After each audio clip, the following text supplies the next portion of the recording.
প্রিয় দর্শক, আসসালামু আলাইকুম। আজকে আমি আপনাদেরকে দেখাবো সন্দ্বীপ থেকে চিটং যাওয়ার পথ যে ব্রিজ সেটা। আসলে সন্দ্বীপ এখন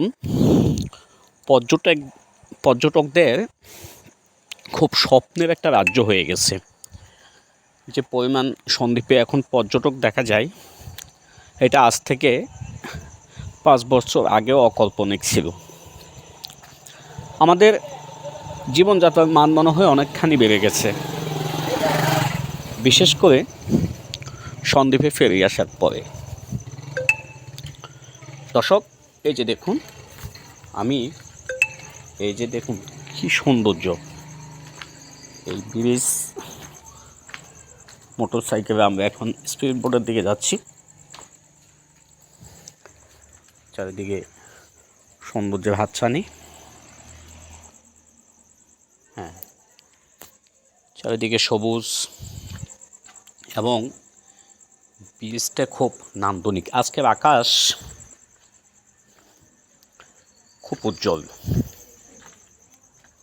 বিশেষ করে দিনের সৌন্দর্যের সাথে আকাশের সৌন্দর্য আরও কিন্তু সৌন্দর্য বাড়িয়ে দিয়েছে। দেখুন, একটা বিষয় লক্ষণীয়, ব্রিজের চারিপাশে কিন্তু সবুজের সমারোহ। আপনারা লক্ষ্য করলে অবশ্যই দেখবেন যে লাইট, এগুলো কিন্তু কোনো কারেন্টের লাইট না, এগুলো হচ্ছে সৌরবিদ্যুতের মাধ্যমে এগুলো চলে। এখানে ব্রিজের মাথায় থেকে এই পর্যন্ত, স্পিড পর্যন্ত প্রতিটি ভ্যান গাড়িতে 5 জন মানুষ নেই, এক একজন 20 টাকা। কেউ যদি চায় সে একাই 100 টাকা দিয়ে যেতে হবে। সেটা হচ্ছে যে রিজার্ভ, যেটা আর কি। মোটর সাইকেল, এখানে একটা বিষয় আবার লক্ষণীয় আছে, যাত্রীবাহী কোনো মোটর সাইকেল কর্তৃপক্ষ কিন্তু ঢুকতে দেয় না। ব্যক্তিগত মোটর সাইকেল যদি হয় তাহলে আপনাকে ওখানে যেতে দেবে। কি সুন্দর মনে হচ্ছে, এ যেন সৌন্দর্যের একটা কারখানা। আসলে কৃত্রিম সৌন্দর্যের সাথে কখনো প্রাকৃতিক সৌন্দর্য মেলে না। মহান আল্লাহ তাআলার সৌন্দর্যগুলো দেখেন, আকাশের সৌন্দর্য, নদীর সৌন্দর্য, সাগরের সৌন্দর্য, পাহাড়ের সৌন্দর্য, এসব সৌন্দর্যের সাথে মানুষের তৈরি সৌন্দর্যের কোনো মিল থাকে না, যেটা আপনারা এই ভিডিওতে দেখতে পাচ্ছেন।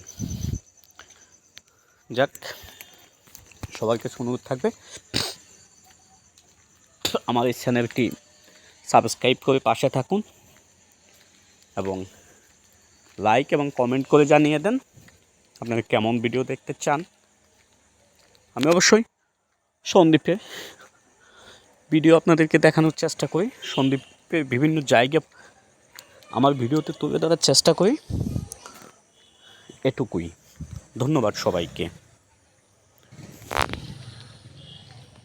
এই যে দেখুন, এখানে দেখা যাচ্ছে স্পিড বোটে মানুষ বসে আছে। এখানে একটা নির্দিষ্ট 20 জন বা 22 জন এমন স্পিড বোট থাকে। 20 জন 22 জন হলেই ছেড়ে যাবে। আকাশের সৌন্দর্যটা আমি দেখানোর চেষ্টা করি। ধন্যবাদ, ভালো থাকুন, সুস্থ